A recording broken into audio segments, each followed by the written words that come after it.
At this point in the year, many of you are probably noticing that there are fewer buses clogging up your morning or afternoon commutes. Do you know why? Just like Mr. Alice Cooper used to sing, and let's face it, probably still does, that song is a staple about this time of the year. School's out for the summer. Well, for everyone but people like you who are taking summer classes. So, school's out for some, but not all. Sorry. Once again, here's what this week's announcement will look like when it's posted. Please make sure to notice that the video is of last week's right now. It will be fixed as soon as this video is over with. The associated chapter listings are right down here. So let's say you don't want to hear my greeting, or you don't want to hear the weekly announcement review, but you're really curious about reading your sources. You click on this link here, and it takes you right to that part of the video. I've made it as easy as possible for you to actually get what you need out of these. Please take the time to do it, because the emails that I get during the week usually are answered by a viewing of the video. So it's very helpful. So we have a thing to preview. We have a couple things to read. There's a few attachments to the announcement right down here under attachments. And there's one assignment for this week, okay?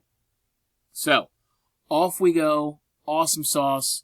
Let's talk about the masterclass schedule, which if you scroll down here on the right-hand side, clicking on the view schedule, clicking on that link there, and then going down to week number 5, you'll see it looks like a short week, but you know what?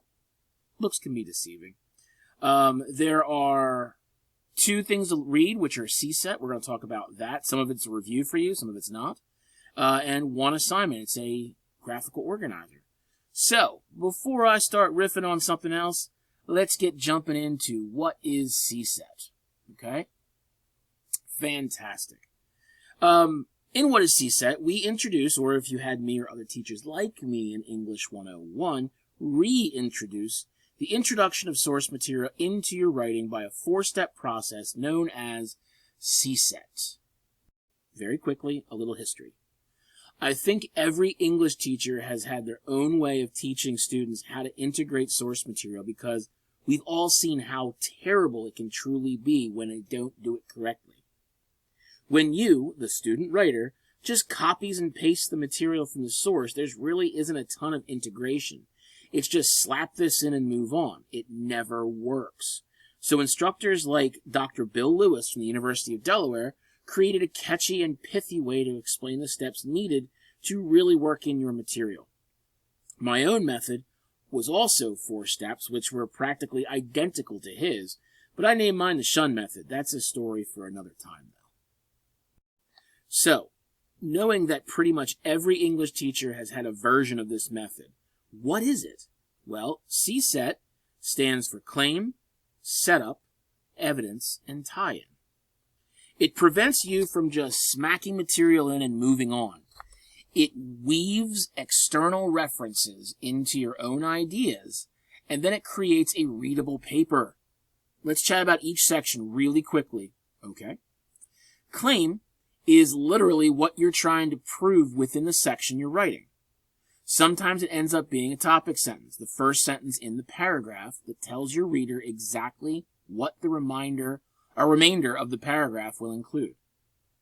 Sometimes the claim will actually be more focused by being a subpoint of the paragraph, so you might have several claims in a single paragraph depending on the initial topic sentence.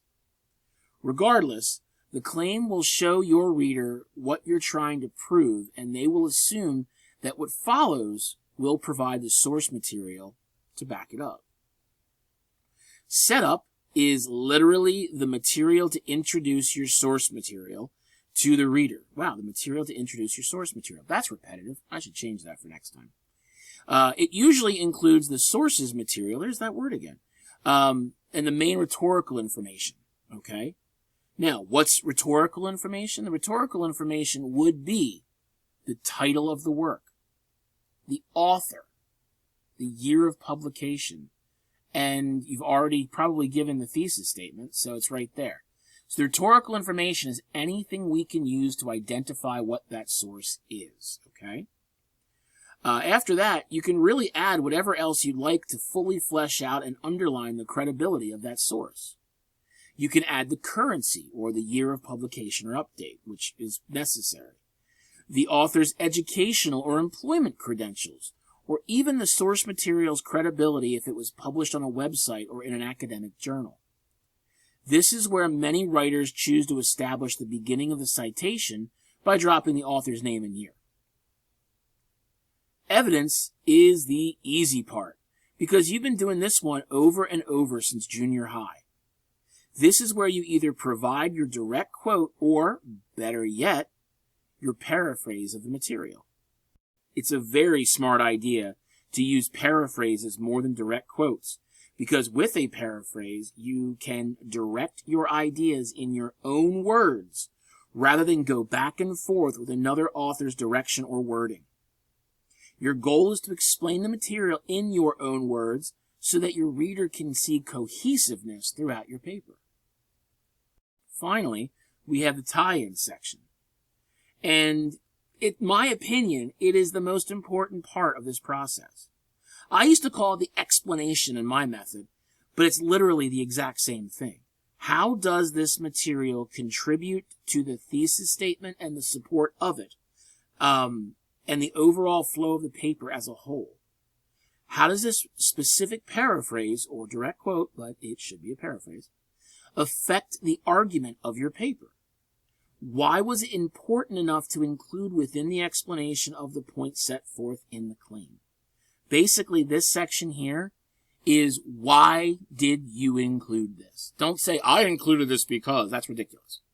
But explain the reason, it's so important, okay?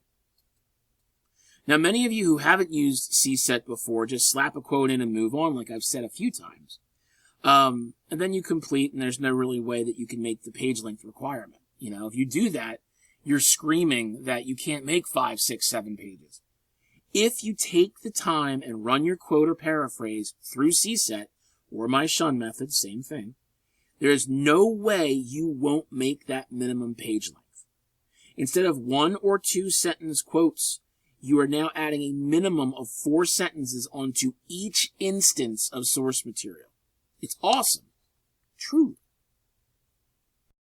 On the next page, writing samples with and without CSET, it's just an example of how much difference this makes.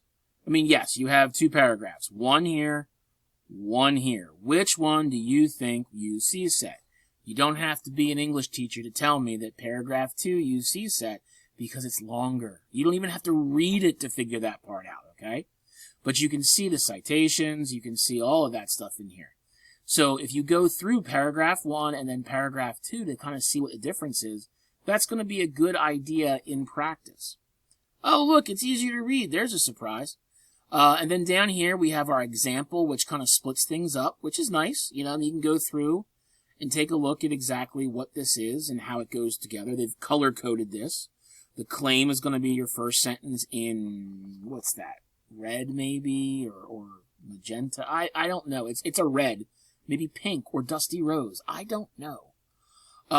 You got blue, which is the setup, author, year, and then the transition. Fantastic. Evidence is going to be this. In this case, it's a direct quote. I would love to see a paraphrase, and then tie-in. Oh my goodness! Look at that big fat tie-in. Isn't that brilliant and fantastic? Okay. And then, of course, you can look at this in the full text if you'd like, or you can see this sample paragraph. Now here, there's only 1 claim again, but there's 2 setups. There's 2 pieces of evidence. The first one is, again, a direct quote. The second one is a combination of paraphrase and direct quote. And then we have our in-text citation, Javenbach, who's the author, year, and then location of the information. We have the author here, the year here, in our setup. And then we have the location of the information to end it. And then we have 2 big tie-ins. Fantastic.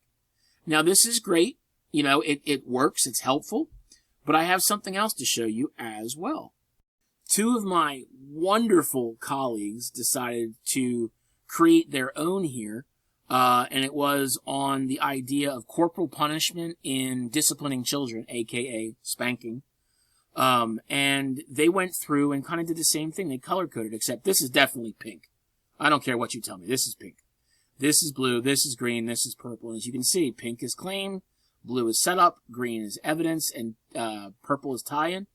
So it tells you exactly what the claim does over here, tells you what the setup does over here, and oh look, more arrows. Here is evidence, tells you exactly what it should be here, and then the tie-ins. So here we have one claim for the paragraph. That's all you need is one claim. Then we have 1, 2, 3, 4 setups, 1, 2, 3, 4 pieces of evidence, 1, 2, 3 tie-ins, but this tie-in is massive, so it actually takes the last two. So basically, one claim, but every time you have a setup, you should have evidence, you should have a tie-in. So if you have 4 setups, you should have 4 pieces of evidence, and 4 tie-ins, or a tie-in that really encapsulates all 4 pieces. Okay? So one claim, but then setup, evidence, and tie-in should all be 1 to 1 to 1. Okay? So as you can see through here, they explain all of these pieces again, what evidence is, what tie-in is, what setup is, and what claim is. And you can go through and talk about Elizabeth Gershoff and Susan Perry throughout. Okay? Very helpful. And like I pointed out in the announcement, this is attached to your announcement in case you want to look at it.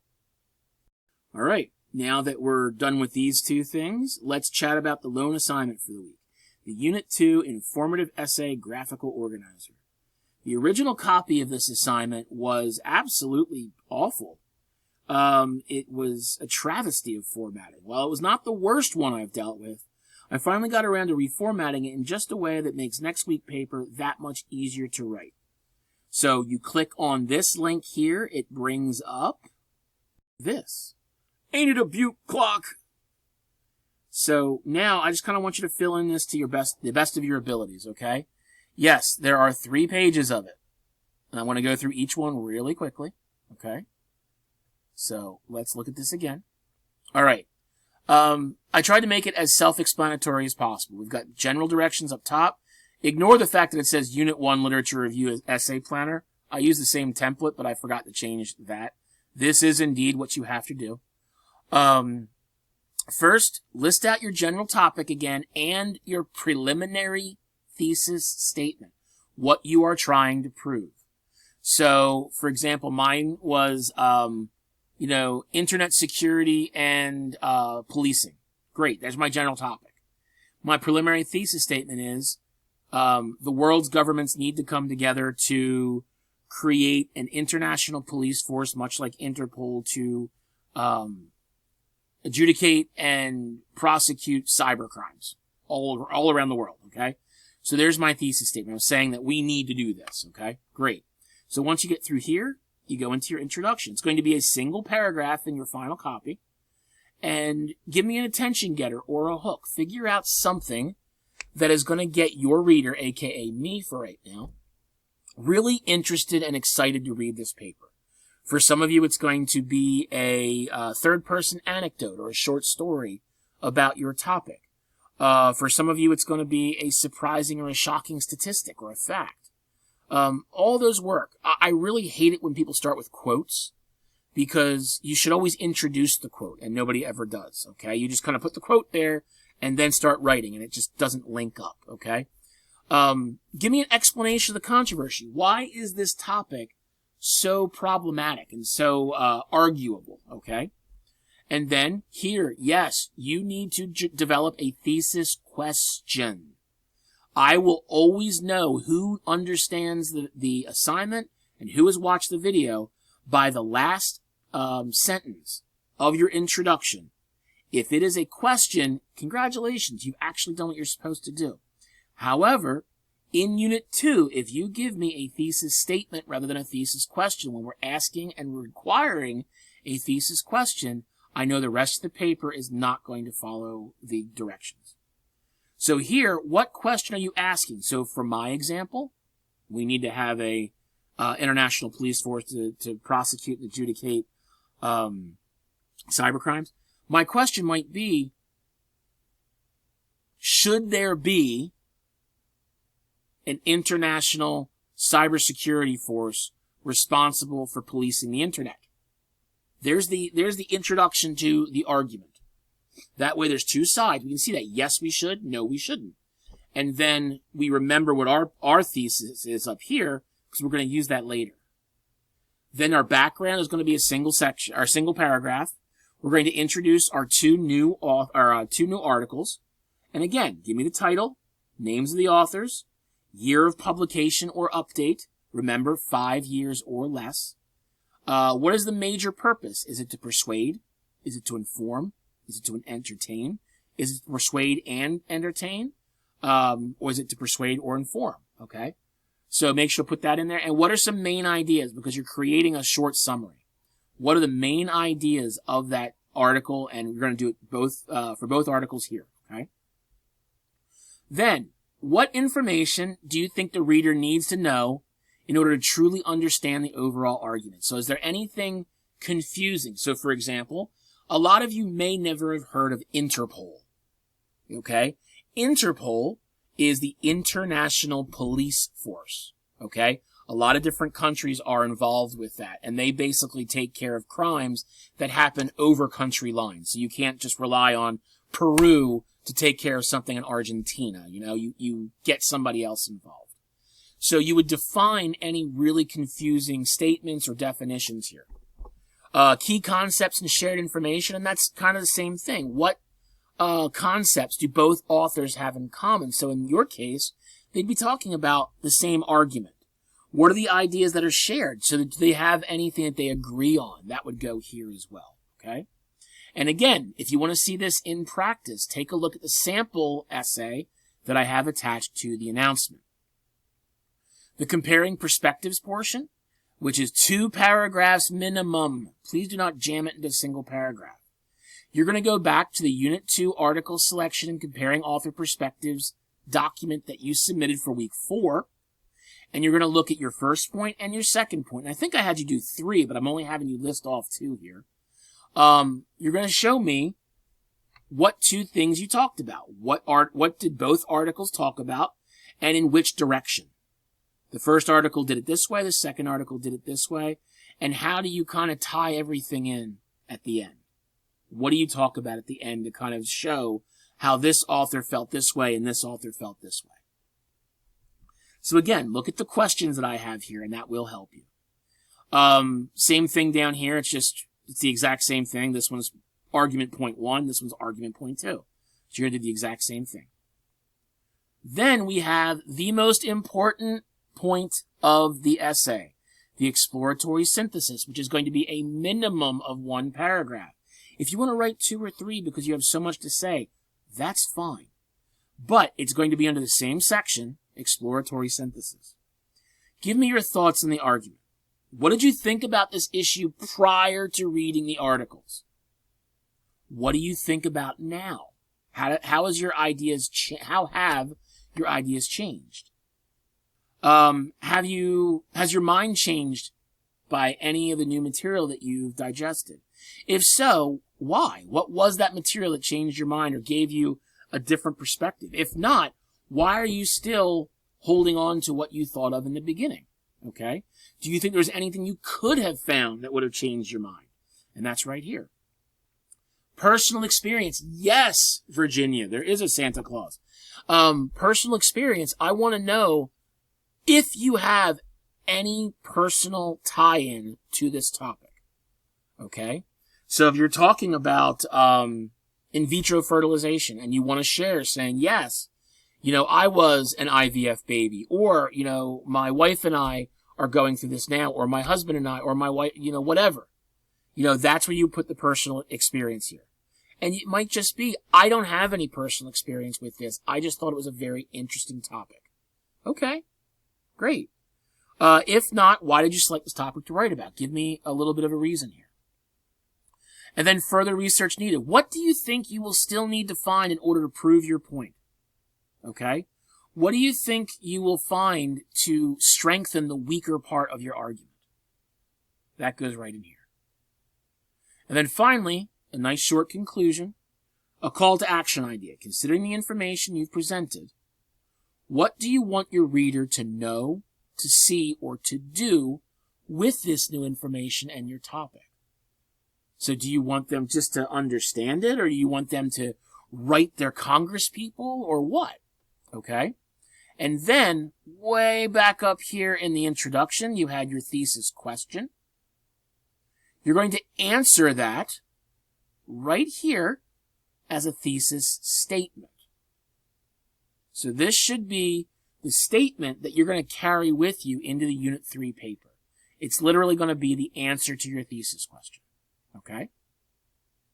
Hopefully that was helpful, because it was like 10 minutes.